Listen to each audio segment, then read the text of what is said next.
You ready? Yep, we're live. Good afternoon, good evening, good morning, wherever you may be. Welcome to the Reloading Podcast here on the Firearms Radio Network. I want to take time to thank everybody. Welcome to the Reloading Podcast here on the Firearms Radio Network. It's muted now. Oops. So let's start over. Hello, welcome to the Reloading Podcast here on the Firearms Radio Network. I want to take time to thank Jake and Ryan over at Patriot Patch Company. They make awesome patches, just like the one right here. You see it? Can you see that? Yeah. One of the cool things about the patches is when you order a patch, get the Patch of the Month Club, you get the vinyl to go with it.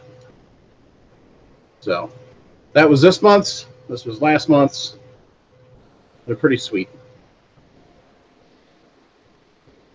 Also, I want to take time to thank Sean and everybody over at the Firearms Radio Network for giving us a place to play every week. So, just grateful for everything that they do for us, and giving us the bandwidth space and everything. Giving us a home. Also, we've got a home because we don't want to be homeless. Homeless podcasts are not cool. Anyway. So, yeah, Jim, what you been up to? I have to apologize for my appearance. I'm hot, sweaty, covered with sawdust, messy, and nasty. I just finished working some more on those shelves I've been telling you guys about. All I can plead is persistence. I'm just sticking with it. It's, plodding along, one step at a time. And sooner or later, I'll get them done. Putting the money away for the wiring. Putting the money away for the ditch witch I'm going to need for the trencher. And I'm going to have to figure a few things out when it comes time to actually penetrate the wall of the house to run the electric line outside. I'm pretty sure it's covered with OSB. I'm also pretty sure in my garage I'm going to have to open up some drywall to run the new wire.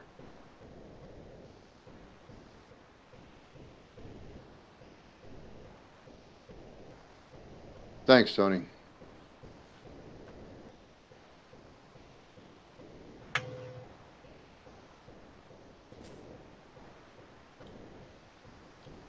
So,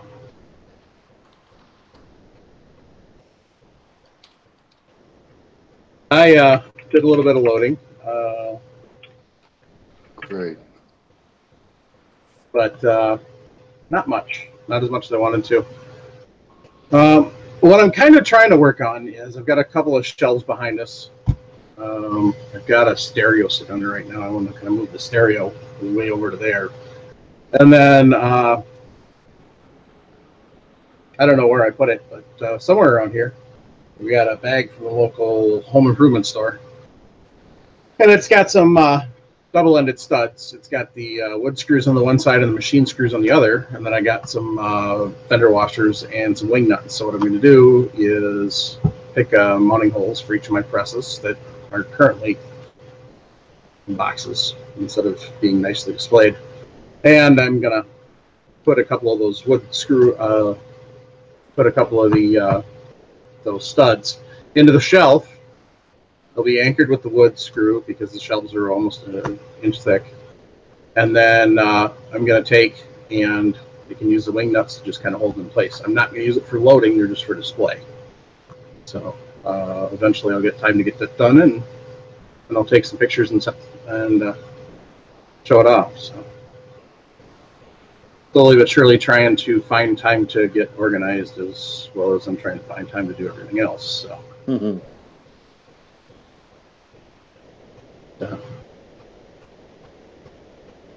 It's been an interesting week. Leave it at that. I want to take time to thank everybody who tunes in every week. We greatly appreciate it. So, greatly appreciate it. Yeah. Weren't for them, we wouldn't be doing this. Yep. So, It works two ways. It works two ways. yep. I will for sure be running out to Titan sometime this week because they've got a deal on the new turret. They have a deal going on right now. I don't know if it's online or just in store, but it's $179 for the turret kit. So I'm going to run over and get that. We're going to do some demo with that and then give that puppy away. So I'm looking forward to that. So I want to start off with a question that we kind of came up with a couple weeks ago. Maybe it was last week. But we talked about powders and stuff like that. And somebody had wondered if, say, you've got a bulk powder purchase or you really damaged the original container. I was curious. The vacuum sealing has been around for years and years and years. But it's back into rage now. And so somebody had asked me if we thought that you could use the vacuum sealer to store powder. Well, I don't know. So I asked an expert. Who's our powder expert? Oh, that would be Chris Hodgdon. So he says, unfortunately, we do not recommend vacuum sealing powder. When sealing the bag containing powder, the vacuum is using heat. That in itself could be proved to be a hazard. Yeah.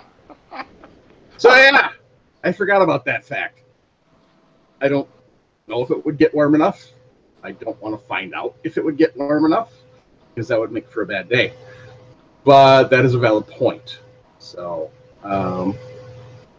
be interesting to find out. So if somebody has an old vacuum sealer and is feeling brave or can set up a test rig, hey, maybe I can get the guys at LFD Research to do that. They like destroying crap.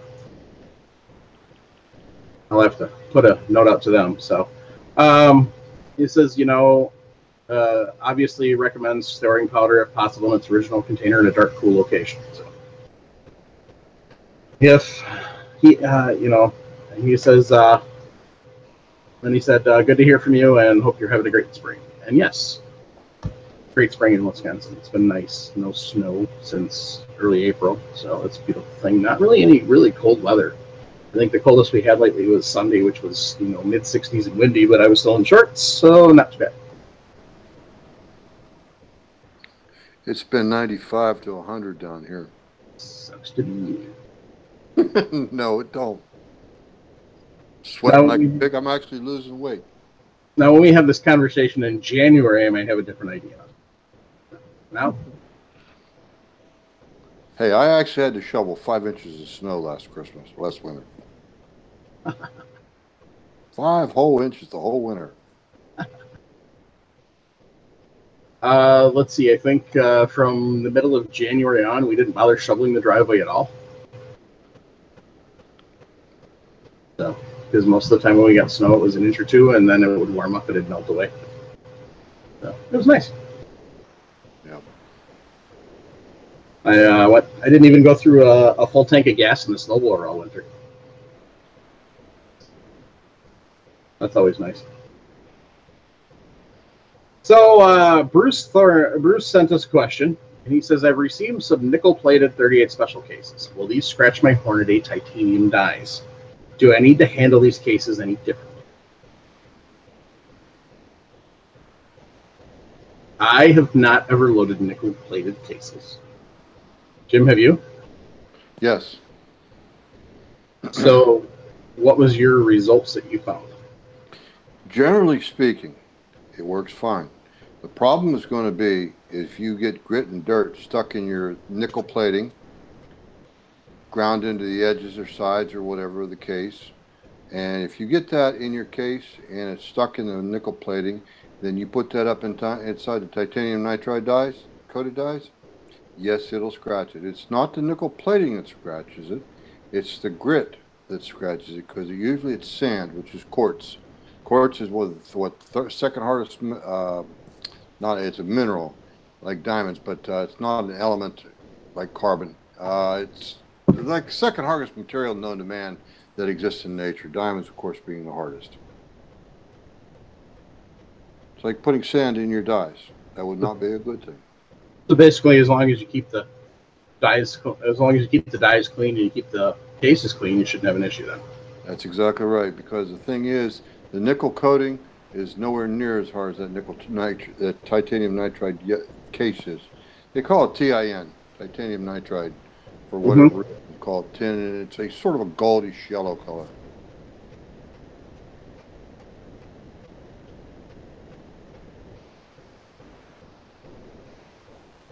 So, Jim was nice enough to grab some questions and throw them together for show notes. I wanted to get that email out of the way too. So, first one up.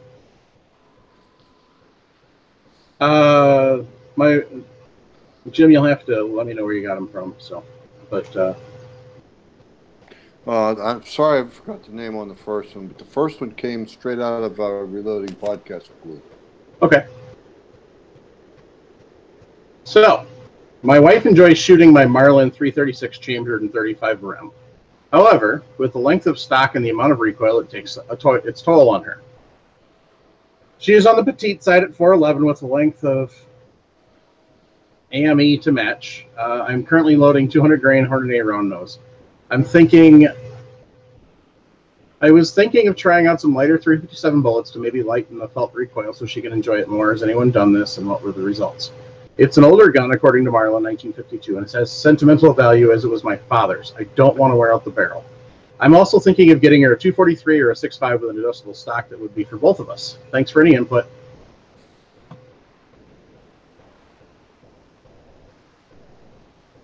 So,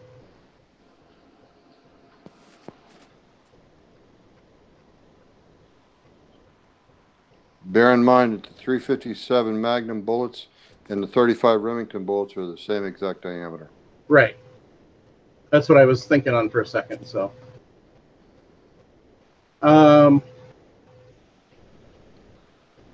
it may lessen the recoil. It may not. Felt recoil is slightly different than real recoil. And it may be how she is and how she holds the gun that is, causing the issues. Being that it's a family heirloom and you don't want to do anything to blow it up, I would probably look at getting her something else. Maybe a newer 30-30 if she loves the lever actions, or even better, a lever action in 357. So, otherwise, yeah, the 243 is a great choice. 6.5 with an adjustable stock could be good. I honestly have not pulled the trigger on mine yet, so I don't know what the recoil is like on that. But if you get a decent adjustable stock, I suspect that you could absorb most of the recoil. Plus, most of those have got a heavier barrel, so that kind of helps. Well, I answered it in the Reloading podcast group to the effect that he could load down the cartridge, the 35 Rem cartridge, with 110 grain 357 Magnum handgun bullets. And you could also, I've been known to load cast bullets in my 35 Rem too, over top of Unique. But, I was deliberately loading it down. I have a 35 Remington barrel for my Contender, and when I touch that one off, it doesn't hurt me. It just scares me. What I'm saying is the gun jumps under so much recoil that the gun actually pops open. It's a lever. It's a break open action, and when the gun comes back, there's so much recoil to the gun that the underlugs tend to stay in place while the gun recoils away, thereby allowing it to pop open. After the bullet's gone, obviously, but still, it's disconcerting. Let me just say it that way. Yeah, that definitely could be an issue, especially if it's popping open and it starts popping open earlier. Mm-hmm. Might want to take a look into that. Well, I've had that gun replaced once by Thompson Center because of the fact that I wore the first gun I owned out over 5,000 rounds through it, and single shot, Now, I've started running into issues with the 44 Magnum barrel, same exact problem. Yeah, that would do it. Now, beefy loads of 44 Magnum, beefy loads of 35 Remington, they really weren't thinking when they chambered those barrels, I don't think, because they get, reloading freaks like me. Hell, I didn't think a thing of, putting 200 rounds, 300 rounds through my contender in an afternoon. Yeah. 4 or 5 afternoons a week. Okay, we're up to 3,000 rounds of ammo, or maybe 1,500. Yeah, it doesn't take long to burn out a barrel if you're shooting that fast. So.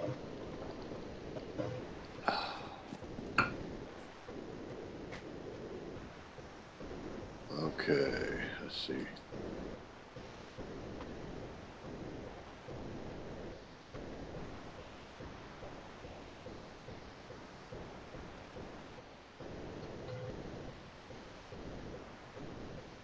So next up, it says, I've been behind on the podcast. Life's been crazy. Anyway, episode 193, there was a discussion about trimming straight wall pistol case and whether or not they got longer with firing. I came across this article some time back. Basically, this guy fired and reloaded a 45 ACP case about 50 times. The end result was not only did it get longer, not only did it not get longer, but it actually got shorter. The primer pocket got shallower also. There's a link in the group, and I believe we've shared that on the podcast page before too. I've seen the article floating around a couple times. It's a very good read, and Jim, actually, I think you shared it to the podcast page first, and maybe in the reloading room also. But it's a very good read. Recommend checking it out, and it definitely kind of shows that just when you think you've got this whole game figured out, it throws a curveball at you. So it's interesting that the brass gets shorter and the primer pocket gets shallower too. But where's the extra brass go then? That's the question. There's only one place it could be going. Reforming itself somewhere in the head of the case.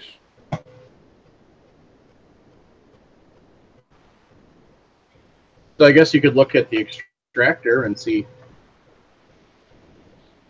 No, you're deeper than that. It's up in the head of the case, in the combustion chamber, in the bottom of the case. Okay. That it might be getting thicker there, but I would not know how. My first thought was, could it possibly be wearing away on the breech face of the handgun, 45 ACP? But well, it's possible that the brass is getting peened, wearing out the, making it look like the head stamp is getting worn away. But this is hypothetical. I'm just, just guessing about that. Yeah, it's one of those that would be interesting to see if you could figure out a way to check that. Yeah, you'd have to take in depth mic to the head of the case from the case mouth and checking the diameters and good in the Lord, who knows what all kinds of sizes you'd have to be checking on that one. Yeah. So Russ in the chat said, I don't worry about trimming crystal brass. I get rid of it when the primer pocket's loosened. So if it's getting shorter, that's probably why it's loosening then. Because the primer is not seating as deep, and therefore it's less to hold it in. Theoretically. At least that's my thought on it. Okay. So they're having a discussion in the chat about altitude changing velocities. Mm-hmm. It'd be an interesting thing to test. I think Jason was kind of working on that, so I'm sure when I get a chance to send him out the Labradar to play with, he can get an idea on that too, and because I know he's got a couple of different heights he can shoot at. So Be interesting to check.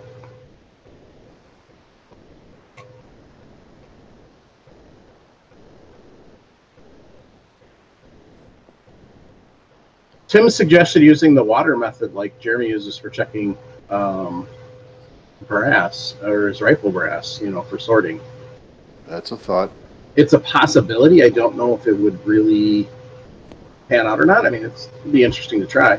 So we'll have to look into doing that. So it'd be a good winter project because I can shoot pistol indoor. About shooting at elevations. Okay, it's a known fact that lower elevation has denser air. Mm-hmm. So that bullet moves air molecules aside every inch of the way. Right.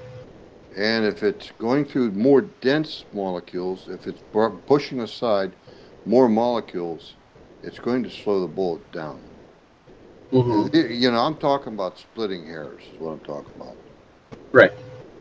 Over 1,000 yards, you might see an eighth of an inch difference in elevation, but there's so many other variables that, goodness knows what kind of variables there are. But anyway, it's a known fact that at higher elevation, the air is less dense, which means a bullet's going to fly faster because it's not slowed down so much. It's going to fly farther as well. The chamber pressures are going to be roughly the same, even though you are changing elevation and so on and so forth, because that case is sealed with the bullet and the primer. And the combustion of the powder alone is going to far exceed any changes in elevation. So I would say actually until the bullet exits the barrel, air density pressure variations are negligible. It's the actual density of the air once the bullet enters the atmosphere.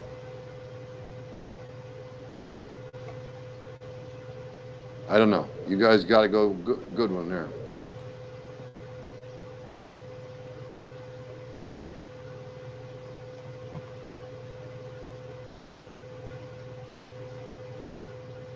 Yeah, it'd be interesting to see. So, kind of be one of those nice things when we get somebody that's up and down and that type of thing.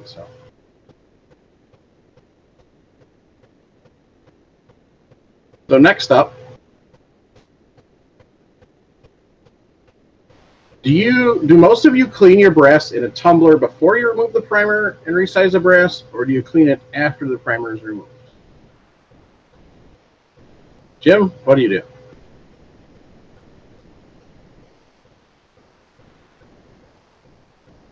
Sorry, I had myself muted from coughing. Generally speaking, it's a known fact that if you decap your brass before you tumble it, when you tumble it, you're going to clog your flash hole with tumbling media. I like to use walnut. I don't like corncob. It's too coarse. It's also, to me, it's too soft. It doesn't polish the brass enough. But anyway, walnut media, it's a known fact it will clog the flash hole, which means you have to decap it again. No, you don't decap it. What you're doing is you're actually forcing the decapping pin through the flash hole to push the media out of the flash hole. So, in other words, you hit it with a universal decapper, clean the primer pocket, tumble it, then resize it and leave your decapping pin in place in your regular decapping resizing die. And that way, you force the tumbling media out of the flash hole. That's probably the easiest way to do it. Well, when you reload a lot, like I was doing, you learn shortcuts, and that's one. Right.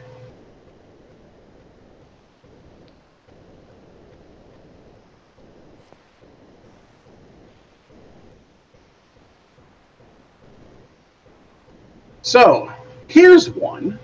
And someday we're going to do a show on reloading myths. So we're going to have listeners send in their favorite myth. So, but I also deprime first and then throw it in the dry tumbler. I also have used an ultrasonic cleaner to answer that question because I realized I forgot. All right. I honestly have not had really any issues with stuff sticking inside the primer pocket. I really haven't. I know it's really, really bad with stainless steel. But I use, actually, it's a mix of corn cob and walnut now. And I have pretty good luck with it. So, and if I do see anything, I can just lightly tap and it falls right out. So, but I also, when I'm taking it out of the, I also use a media separator. Granted, it's a, one of those lovely colanders for like straining noodles. But it works. It's my media separator. So, anyway. But, so Brian sent us an email and he said, I was told a 30 caliber round was all the same size. Examples like 30-06, 308, 303, 300 Savage will be the same bullet diameter. That is a bull-faced lie. Why is it a lie? Why? Why is it a lie? 30 caliber is .308, 30-06, 308, 300 mag, 30-30. They all use the same bullet diameter. Yes, I skipped the 303 Lee Enfield. Okay, I skipped that one because I know for a fact that's a different diameter. Yep.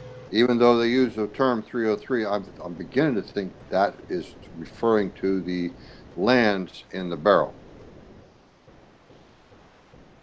Because the 303 British or 303 Lee Enfield, it is a different caliber, of course, but it's also a different diameter. But the ones I named, I know for a fact, and you do too, Mike. 300 Savage also uses a 308 bullet. So, I was flipping through my lovely Lyman 49th. Yes, I know I need to get off my Schneid and get the 50th. I also have to get the Hornady 10th, but that's that point.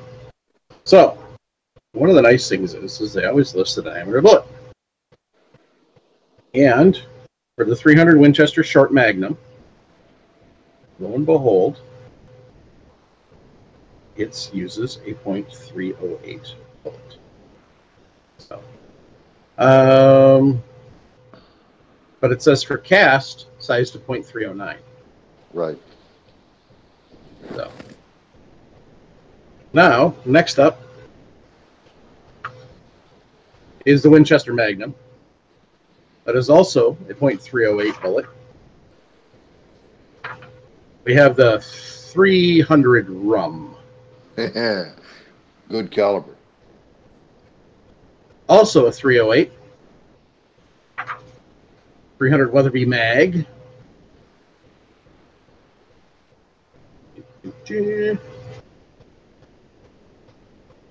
Also a 308. The 3378 Weatherby Mag. Also a 308. Oh, 7.62 by 39. Well, it's a 7.62, so it should be 308. No. Right? No. It's a .310. Same thing with a 7.62 by 54. It is not 308. Do you know what the 7.62 by 54 is? I have the 7.62 by 54R. I have pulled apart quite a bit of that ammunition to salvage the bullets, and I use them in my 308. .313. Okay, I have my bullets. I know damn good and well I'm not going to put a 5,000 fat bullet in through my barrel. Right. But, we're talking 7.62 by 54R. We're also talking Milsurp, so, Right. Russian Milsurp, so probably quality control's not all there. No, it's not only that. The other thing is, too, because it is military ammunition, they don't go by SAMI specs, and if they want to hot load that ammunition, the easiest way to take and reduce the danger of the hot load is to reduce the diameter of the bullet. Exactly. So now we're on to a Remington Short Action Ultra Mag, a SOM. Just in case they had to be difficult, I wanted to try and up the 308. Also, the 308. Next up, 300 H&H Magnum. Also a 308. Yep. 30-06 Springfield we covered already. 308 Winchester we covered already. What about a 30-40 Krag? What size do you think that is, Jim? That's a 308. Actually, it says 309. But you could use 308. Yep. 300 Savage is actually a 309. So, 300 Savage is different. 303 is obviously different. And what about a 30 Carbine? 30 Carbine is also 308. 303, if I remember correctly, is actually .312. But I'm currently looking that up to see. Because I was thinking 313. But I'm probably wrong. Then I'm prevaricating between .313 and .311.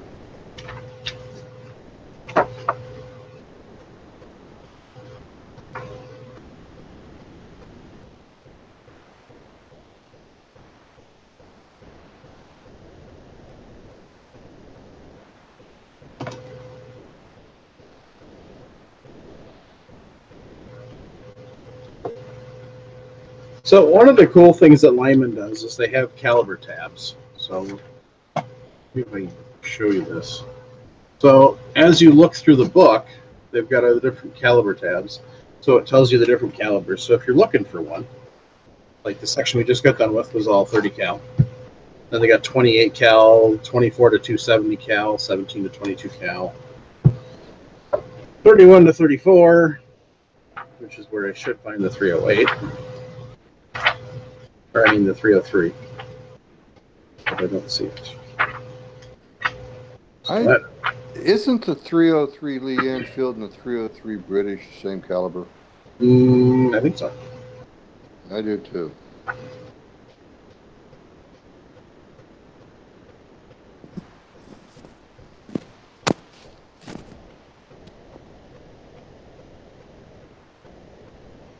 But I don't find it.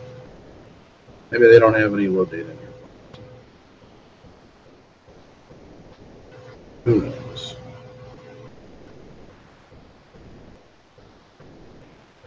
All right. So anyway, that's enough of that.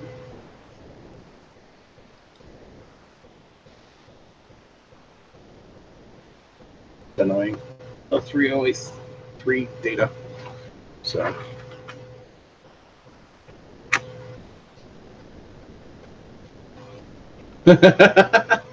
So,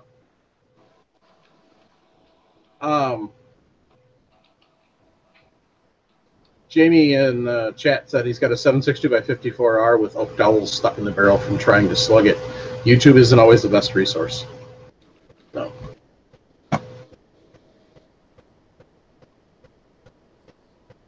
Yeah.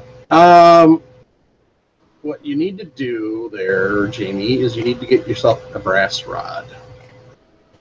Get that out. So. That's what you need. So that answers that question. And the next question is from Daniel.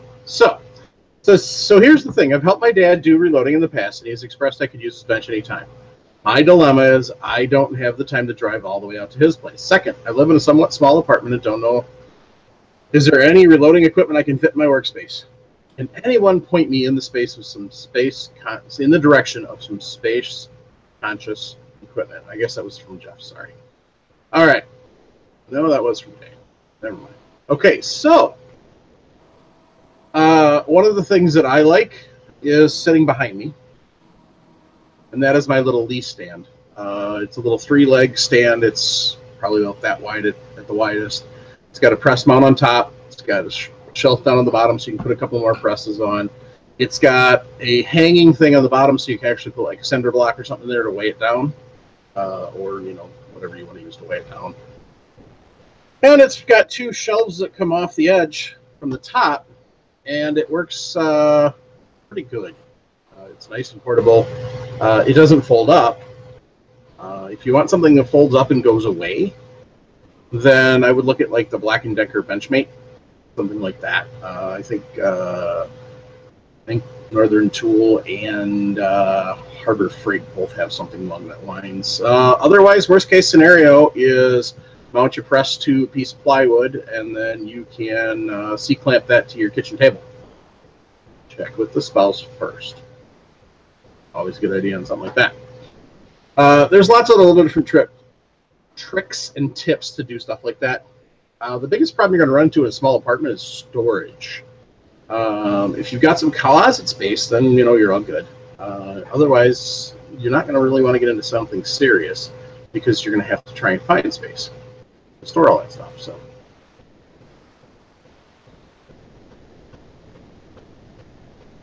No, it's a known fact that you can reload in 3 square feet. Yep. No. Yeah, you can reload. Mike, that little stand of yours, does it come apart? Yeah, you can take it apart. Okay, so that would be how you would make that particular stand portable. Right. So yeah, you can disassemble it. It's just a few screws and nuts. So I would show everybody that stand currently, but it has 5 presses on it, so it's not really mobile. Hence the reason why I need to create the shelf for putting the presses on. So yeah, it's got and you need to get that piece of hard coat to me. You need to mark where those holes need to be. And I know. Yeah, I got to work on that. So while I'm working, because once I quit, it's done. It's over with. Yep. So yeah, I got to get that sometime this week. Mm-hmm.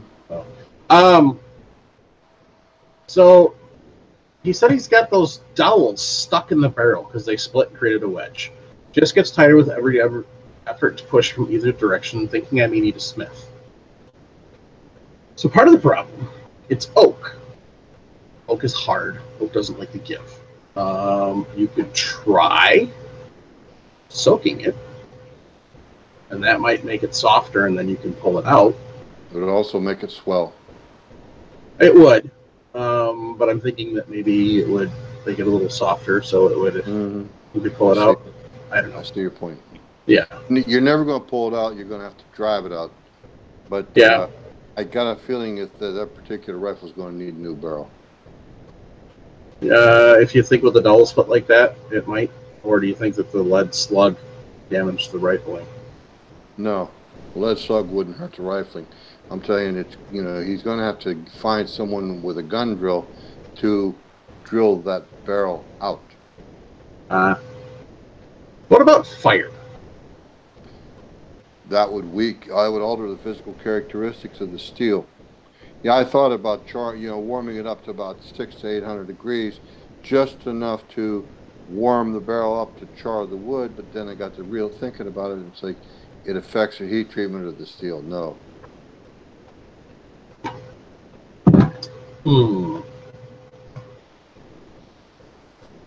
Yeah, I'd say with the 762 by 54R, it's a Mosin. You can probably find a Mosin barrel cheaper than you can take that to a gunsmith. So, yeah. And then you could have it to play with. Just saying. All right. So, yeah, there's lots of different things you can do. Like even just mounting a single press to a piece of wood and then C-clamping it to your kitchen table works. The Benchmates work. Yeah, Tim says that he mounted a couple presses on a 2x6. So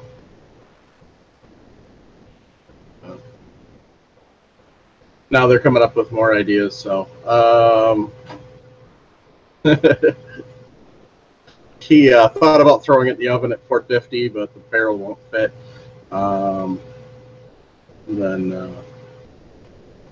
There's different things. Nick said that Frankfurt also makes a folding reloading stand.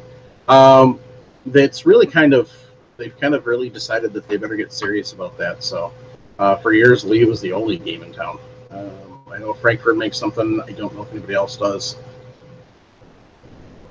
So, that type of thing. And if your table's low, then there's companies out there that make raised press mounts, so you can get height that way too. But yeah, that's what my shot shell loader is on. It's screwed down to a piece of plywood, and then I've got a little table like C-clamp it to, and away I go. You could take a plank of 2x12 or 2x10, 2x8, and mount your press onto that and C-clamp that onto a picnic table. You can reload just about anywhere. Yeah. And if your wife will tolerate it, you can do it to the dining room table, but you better pad the table from the plank. From the board, yeah. Oh my God, yes. Yeah. Don't try it on a glass tabletop though. Okay. So the next question is from Jeff. And he says, knowing what you know now, would you start off with a single stage, multi-single stage, turret, multiple single stages? Yep. Turret or progressive. I plan on loading rifles, 300 Blackout, 450 Bushmaster in the future. Pistols, maybe low round count, 300 to 500 rounds a year. So standard 30-30, 30-06, 223, 243, 270, 7-08, 308, 9mm, 40, 45, 357. I will be set up to load every round I have, even if I choose not to load them currently. One day I may be loading out of necessity. So with that, with knowing what I know now, I would seriously recommend either one of the Lee turrets that auto indexes or a Dillon 550. To start out? To start out. If you're going to be loading pistol rounds. If you're just loading rifle, get a single stage, have fun. If you're loading pistol rounds, I would recommend that. Why and how I would recommend that? The turret you can set up so you can use it as a non-auto indexing. So you can still have your single stage. And you can do the same thing with a 550. So with the 550, it takes a little more work because it does manually index. But you could still do it. You could still set it up as a manual. So you could literally go through and you could do just one operation. You go through and process all your brass. And then you could go back through it and you could charge all the cases. Well, you couldn't charge the cases. I guess that's the one thing you wouldn't be able to do on the press. You would have to, because otherwise you're going to have powder all over your hopper and you're all done. So, but you could prime. You could deprime, resize, and prime on the press, or you could do just the resizing and then prime separately. You could still use the powder dispenser on the press to throw your charges. It would just take a bit of effort to do it because you would have to come up with some way to catch the powder and then get the whole charge into the case in a loading block. Possible, but otherwise just use don't put the powder thrower on there when you set up the press. You could then go through and bell the case mouth on all of them. The nice thing is with the Dillon 550 with the manual index, unlike most of your auto, especially your progressives, you can actually literally put your brass into the first station like you're supposed to, and then you can just spin it to wherever you want. So I can go ahead and I can go ahead and I can put that brass in, and then I can move it to the third station, and I can go ahead and bell the case mount. So, you know, and I can go through and do that on every case. And then I can do the same thing when I want to go seat the bullet. Yes, I can put each piece of brass back in, spin it back around, and do it again. Yes, it would take a little more effort, but once you learn what you're doing, that 550 is going to be a lot faster than a single stage. So, you know, that's knowing what I know now. If you don't know a dang thing and you don't have any mentors, yes, you could still do it. We don't want to see anybody do something stupid and hurt themselves. That's why we don't want to. That's why we don't recommend starting out progressive, because there's too much stuff going on, and there's too many chances to screw something up. And if you're using a powder like Tight Group, it can be catastrophic because you could double charge a case and not ever realize it. So that's kind of the challenge you run into with something like that. So the nice thing about the turret press is you can do each station individually. They're set up so you can actually get a powder dispenser and a primer and everything else, but you can leave that stuff off and do it singly. So basically you have like a multi-day single stage. And it's kind of what the 550 is like in a way. What about you, Jim? I recommend that everybody start off single stage. If you want to graduate from there, you go to a turret press, which really isn't much more than a C press single stage kind of press, but it's a lot easier to index your turret because you know you to go from decapping to flaring to bullet seating to crimping. That takes 4 dies, and you can do all that. One press, one pull. Index, one pull index, one pull index, one pull index.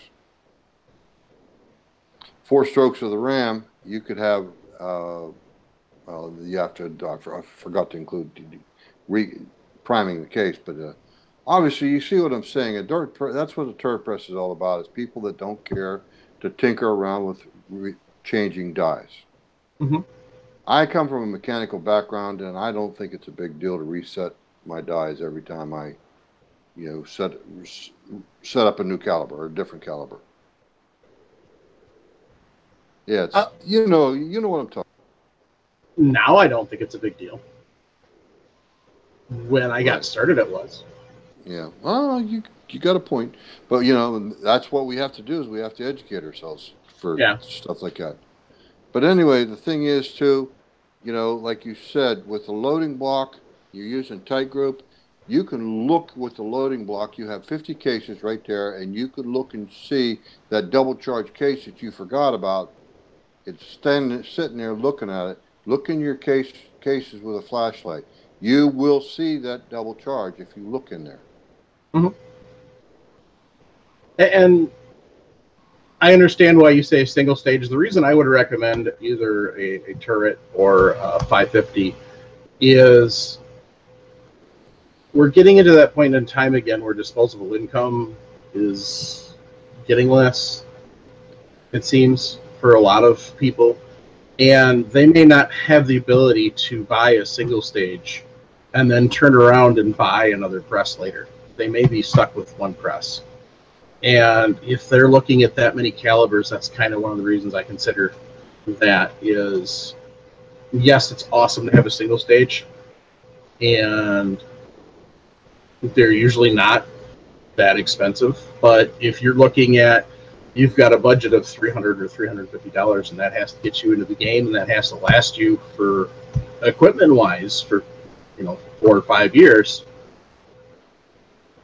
you're going to be a lot more productive and a lot more likely to stay into if you have a turret, or you have a turret that you can auto index or not auto index, or a 550.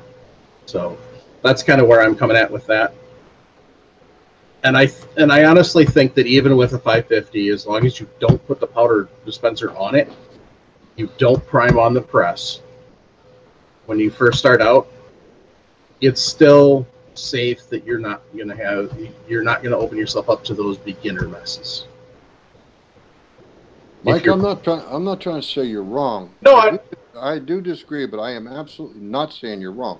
right. You know, whatever floats your boat is the way to go. And you're right, but the thing is too, if you have that many calibers, that means you have that many different rifles or guns, I should say. This listing alone, I'm looking at 7, 8, 10, 12, about 13 different calibers. Yep. Okay, so if you can afford that many guns, you can afford to take and buy the equipment that you need to, as you need it. I don't mean to disagree with you, disrespect you. I am not disrespecting you're not. you in any way. It's just, I think that's the cost of doing business. Yeah, I agree. And, I'm not saying that it's situation for everyone, but if you inherited grandpa's guns or dad's guns, there's always that. So, but yeah, I would love to see everybody start out with single stage.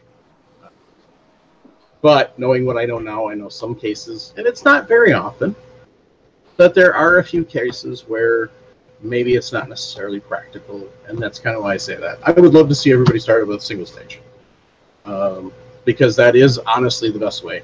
And for the most part, you're going to get a lot more accurate ammo with single stage because you're paying more attention. Yep. You're more consistent. Because no matter how good the powder dispenser is on those, either you're on the turrets or on the, on the progressives especially, they're not always necessarily as consistent as you can be if you're weighing each charge and throwing each charge by hand. So, to me, it's a fact that you get higher quality on single stage. Yeah.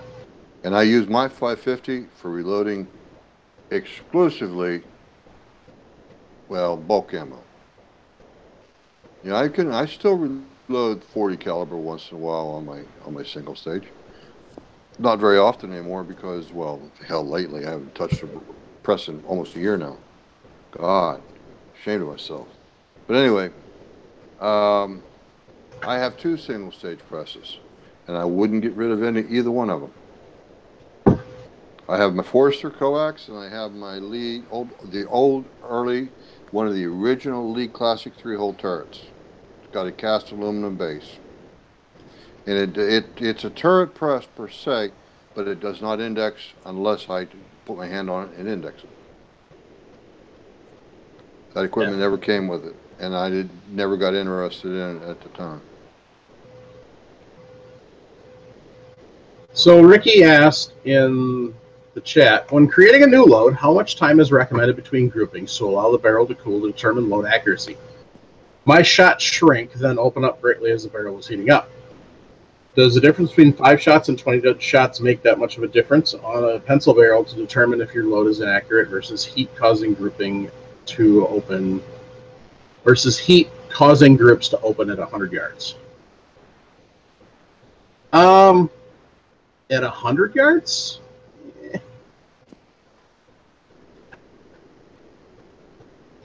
It would cause higher pressure. It would cause higher pressure. I don't know if you could get in a 5-shot group, I don't know if you would get the barrel hot enough, even with a pencil, to cause that much of a problem at 100 yards. If you're talking farther distances, absolutely. But I don't know if you really would. I would say more often than not, unless you've got a way that you're locking down the rifle, that's probably more your issue than anything.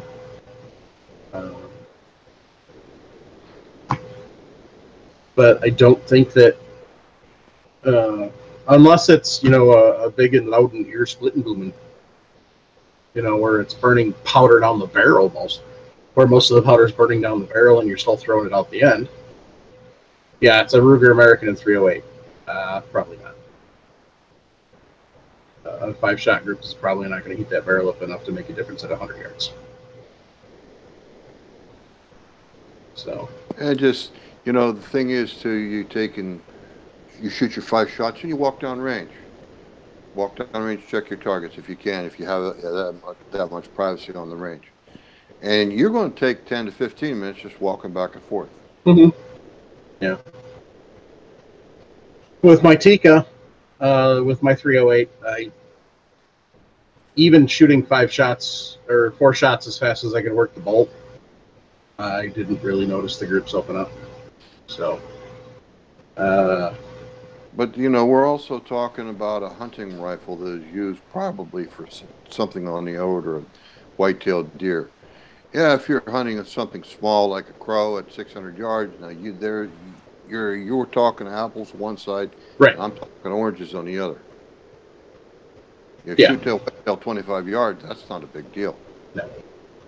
Yeah, I would definitely say at 100 yards, you're probably not going to get enough heat generated. Well, that might change things. Extremely busy range in Phoenix, Arizona. Heavily regulated with 8 range officers.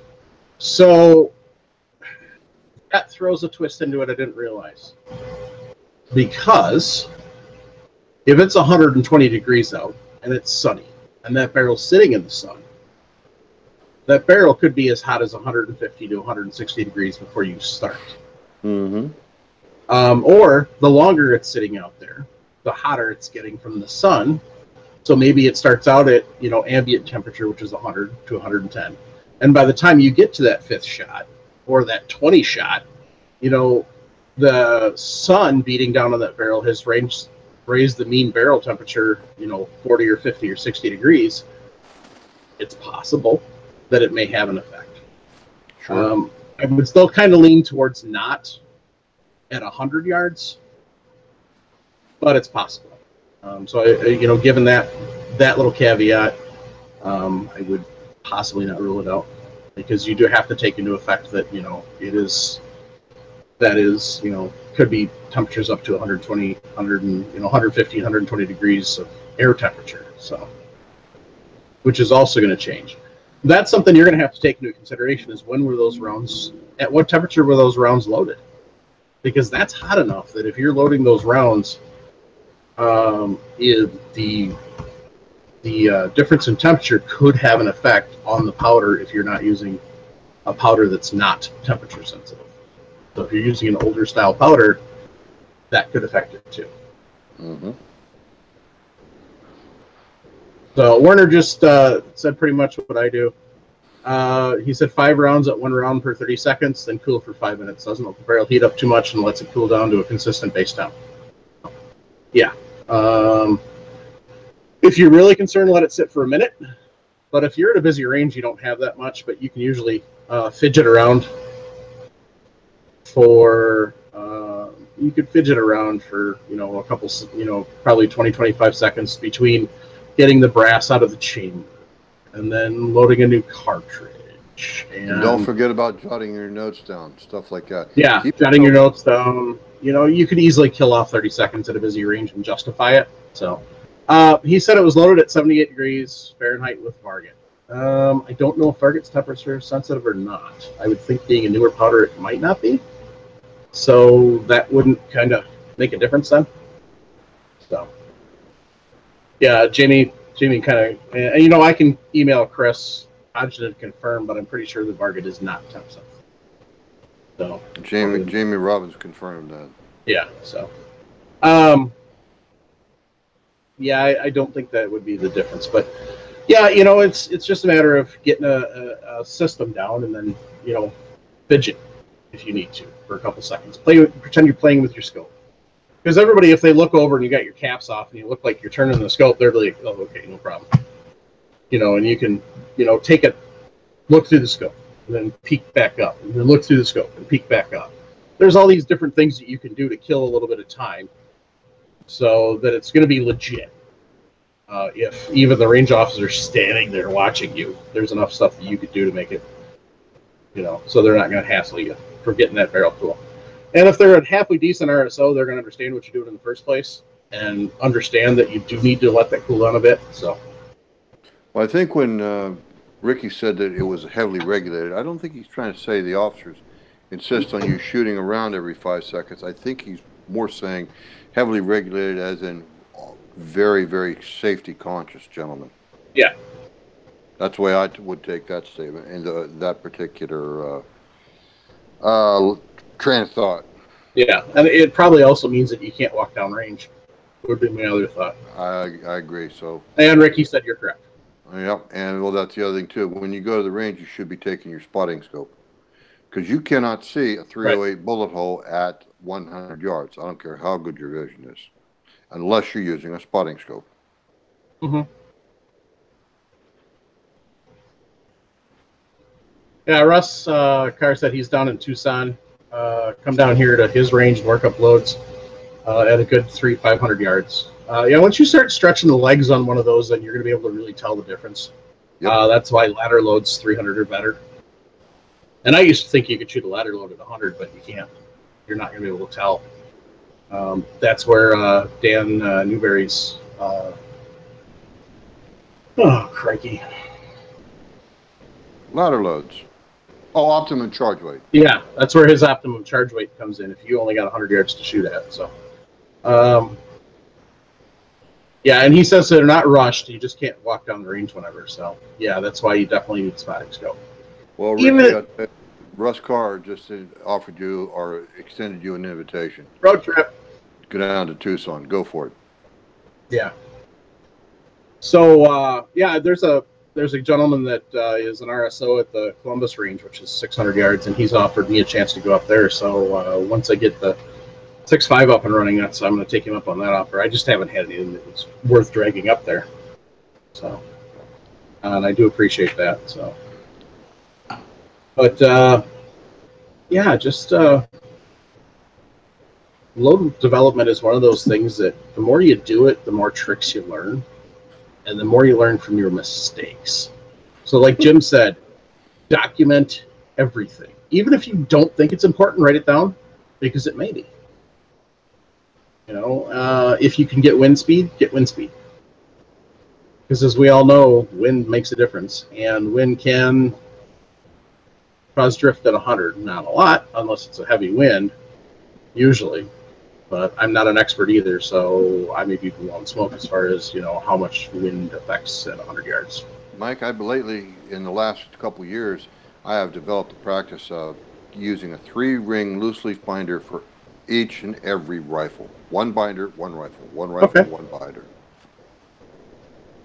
Put my targets in if I want to. I can, even if they are riddled, I can, any notes I have to jot down, stuff like that. That's an excellent idea. I don't know, some people. Good one, Aaron. So, yeah, Aaron Baldwin said in the chat, he goes, Carlos Hathcock. Those of you who don't know who that is, you better correct yourself. Said if a fly goes past and farts, put it in the logbook. So I've shaken hands with Carlos Hathcock. That is excellent. Kyle wants to know what dies I'm going to be using for my 6.5. They are Redding national match. Ooh. So I figured I didn't spend squat on the rifle. I could spend on the dies. Yep. Best there is, as far as I can tell. Yeah. Nice thing about the 1,000-yard is it's a good thing to have that access, but you need to start lower first, like Russ said. Says you got a 1,000-yard range, but only use that after you work up the load. So. Yeah, 5,000. Excuse me, my tongue is tangled. 1,000 yards, twice what 500 yards is. You better be serious. Twice what 500 is with 500 times the problems. So. And don't forget to triple the wind. Mm-hmm. All right, folks. I want to take time to thank everybody who sent us emails, letters, sends us voicemails, texts. Greatly appreciate it all. Thanks to everybody who joins us on the chat every week. It's awesome to have the live feedback too. So those listening on the podcast aren't going to get as much of that chat. So if you want to know what's going on in the chat, you got to tune in live or watch the YouTube video. So at least for now, until YouTube. Anyway, gotta just thank everybody that uses the Amazon and the Brownells links. It helps out the podcast, helps out the network. Want to take time to thank everybody in the Patreon group that sends us their hard-earned money so we can play with things like, like that Lee press I'm going to go get sometime this week. And then give away. I'm finally to the point now where I can actually start spending some time out in the garage and start shooting some video for all these fun things that I've got laying around. So look for some videos to start popping up. If you guys are using or watching content on other platforms, like Utah Gun Exchange launched YouTube, let us know what you're thinking. We're still looking for a home to move everything to, because YouTube's, YouTube. Anybody who pays attention to what they did over the weekend. So I have not done the new Lee Auto Prime yet. It's still sitting over there. I haven't played with it. I have it, but I haven't played with it. So I gotta get some cases together and load. So the kind of thing that's killing me on that is I didn't have any 223 bullets that I wanted to load up. All I've got is some 69 grain Sierra Match Kings, and I'm not putting those in some Plinken rounds, so I got to get some 55 FMJs to play with, and then I can play around with the Lee Auto Prime. So, and maybe I will load up some 7.62 by 51s just for fun. So, oh, by the way, that uses a 308 cartridge, or a 308 bullet also. It's the only 7.62 buy that actually does. Anyway,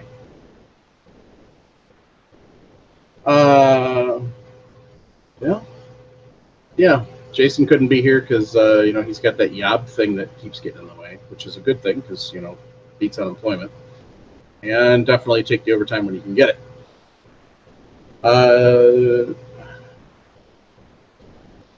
Kyle, good job, Kyle. Only having 2. Good job.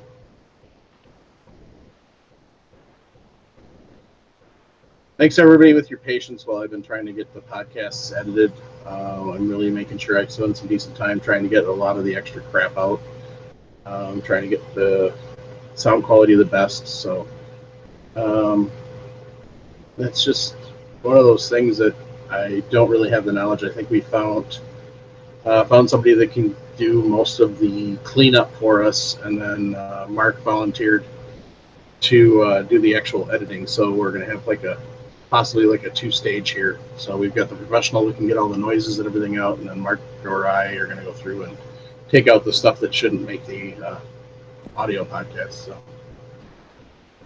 thank you, everybody that enjoys the show. If you don't enjoy the show, send us an email or let us know. Let us know what you want to hear about. So I've been in conversations with the guy that I want to do for shotgun, and we're going to set that up for the end of the month. And I'm going to have him come on, and we're going to talk about regular, just basic shot shell loading, and then we're going to talk about a couple of the advanced things like loading slugs, roll crimping, and then roll crimping with wad for shot shells. So that's the way they used to come. They didn't have that star crimp like they do now. So that'll be fun to talk about. And then we'll have some stuff to give away for that too. So some shotgun stuff. But just appreciate everybody that continues to hang in here and give us feedback and everything, and let us know where we've got the issues and give us praise for where we deserve the praise. We can't take the praise without getting the criticism, so it's just not fair and not right. So if you got criticism, you need to let us know, and if you've got praise, then that's always cool. So. Oh, by the way, I haven't gotten away unscathed from that criticism part. So there's a few things that we never told anyone, but I've taken my share of criticism, and I'm trying my best not to do what I was criticized for doing. Yeah, we've all gotten kind of nailed with some of the stuff, and we're learning from it, and that's the thing.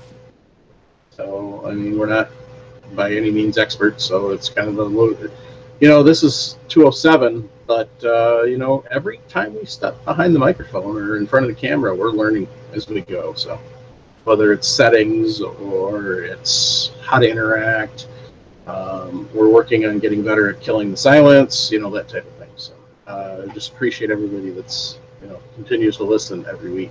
So, and on that note, got to remember to keep your brass shiny. And squeeze. Don't yank that trigger. What about keeping your powder dry? Oh yeah, he's not here. That boy's running slack tonight. Yeah, he's slacking. All right. Thanks, everyone. Have a good night.